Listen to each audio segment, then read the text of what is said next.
ಆ ರೀತಿ ಕೂಗು ಕೇಳಿ ಬರೋದಕ್ಕೆ ಕಾರಣನೂ ಇಲ್ಲ.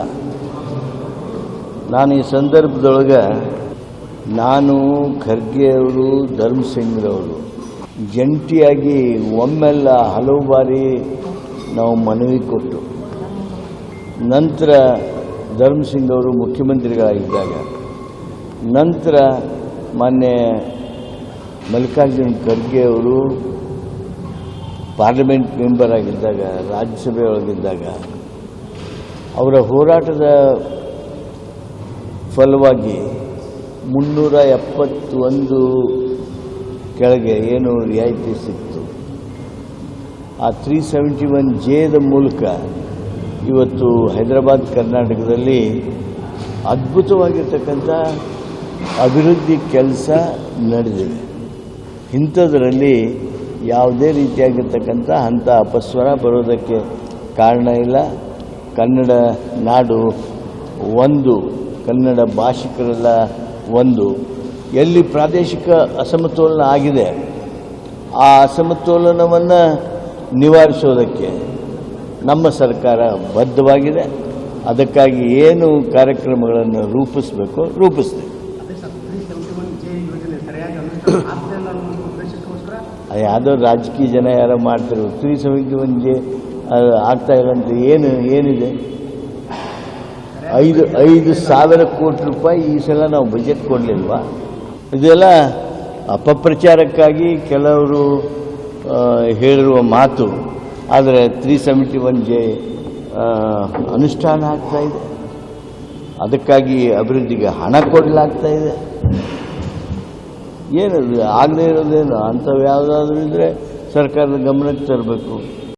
ಬಡತನವನ್ನು ನವೆಂಬರ್ 1ರ ಒಳಗಾಗಿಯೇ ನಾವು ನಿವಾರಣೆ ಮಾಡಿಬಿಟ್ವಲ್ಲ. ಕ್ರಾಂತಿ ಅಲ್ವಾ? ಕ್ರಾಂತಿ ಅಂದರೆ ಏನು? ಒಂದು ರಾಜ್ಯದ ಬಡತನವನ್ನು, ಕನ್ನಡ ಭಾಷಿಕರ ಬಡತನವನ್ನು ಸಂಪೂರ್ಣವಾಗಿ ತೊಲಗುವ ಹಾಗೆ ಮಾಡಿದ್ವಿ. ಅವರ ಆದಾಯವನ್ನು 60,000% ವರ್ಷಕ್ಕೆ ಹೆಚ್ಚಳ ಆಗುವಂಗೆ ಮಾಡಿದ್ವಿ. ಕನ್ನಡ ನಾಡಿನಲ್ಲಿ ಬಡವ ಇಲ್ಲ ಅಂತೇಳಿ ಹೇಳುವಂಥ ಆ ದಿಟ್ಟತನ ನಮ್ಮ ಕನ್ನಡಿಗರಲ್ಲಿ ಮೂಡಿಸ್ತಾ ಇದ್ದೀವಿ. ಇದು ಕ್ರಾಂತಿ ಅಲ್ವಾ? ಕ್ರಾಂತಿ ಅಂದರೆ ಏನು? ನಿಮ್ಮ ಕಣ್ಣಲ್ಲಿ ಕ್ರಾಂತಿ ಅಂದರೆ ಏನು? ಇಬ್ಬರು ರಾಜಕಾರಣಿಗಳು ಬಡದಾಡ್ತಾ ಇದ್ರೆ ಅದು ಕ್ರಾಂತಿನ? ನಾಡಿನ ಅಭಿವೃದ್ಧಿಯಲ್ಲಿ ಕ್ರಾಂತಿ ಆಗ್ತಾ ಇದೆ. ನೋಡ್ರಿ, ಮಲ್ಲಿಕಾರ್ಜುನ್ ಖರ್ಗೆ ಅವರು ಅದಕ್ಕೆ ಹೇಳಿದ್ರೆ ಅದಕ್ಕೊಂದು ಕಿಮ್ಮತ್ತಿರ್ತೈತಿ, ಇರೋದಿಲ್ಲ.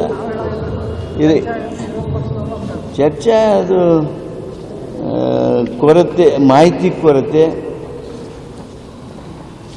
ಕಾರಣ ಅದನ್ನು ಚರ್ಚೆ ಮಾಡ್ತಿದ್ದಾರೆ ಅಷ್ಟೇ. ಈ ಚರ್ಚೆಗೆ ಕಾರಣ ಇಲ್ಲ. ಮಲ್ಲಿಕಾರ್ಜುನ್ ಖರ್ಗೆ ಅವರು 1 ವಾರಕ್ಕೆ 2 ವಾರಕ್ಕೊಮ್ಮೆ ಕರ್ನಾಟಕಕ್ಕೆ ಬಂದಿರ್ತಾರೆ. ಹಂಗೇನ್ರಿ ಇದ್ದರೆ ಹೇಳ್ತಾರೆ. ಗಡಿ ಭಾಗದಲ್ಲಿ ಕೆಲವು ಕಡೆ ಕನ್ನಡ ಶಾಲೆ ಇರಲಿಲ್ಲ. ಇವತ್ತು ನಂದು ಮೊಬೈಲ್ನೊಳಗೆ PS ಕಳಿಸ ನೋಡ್ರಿ, 10 ಶಾಲೆಗಳನ್ನು, ಕನ್ನಡ ಶಾಲೆಗಳನ್ನು ಜೂನ್ 1ರಿಂದ ಪ್ರಾರಂಭಿಸುವುದಕ್ಕೆ ಆದೇಶ ಮಾಡಿದ್ದೇವೆ. ಅದಕ್ಕಾಗಿ ಪೂರ್ವ ತಯಾರಿ ಸಿದ್ಧತೆಗಳನ್ನು ಮಾಡೋದಕ್ಕೆ ರಾಜ್ಯ ಸರ್ಕಾರ ಸರ್ಕಾರಿ ಆದೇಶವನ್ನು ಹೊರಡಿಸಿದೆ. ಇವತ್ತು ನವೆಂಬರ್ 31ನೇ ತಾರೀಕಿಗೆ ನಾವು ಹೊರಡಿಸಲಾಗಿರ್ತಕ್ಕಂಥ ಆದೇಶ ನಿಮಗೆಲ್ಲರಿಗೂ ಗೊತ್ತಿದೆ. ಈ ಶಾಲೆಗಳನ್ನು ಎಲ್ಲೆಲ್ಲಿ ಪ್ರಾರಂಭ ಆಗಬೇಕು ನವೆಂಬರ್ 1ರ ಒಳಗಾಗಿ ಆದೇಶ ಮಾಡ್ತೀವಿ ಅಂತ ಹೇಳಿದ್ವಿ.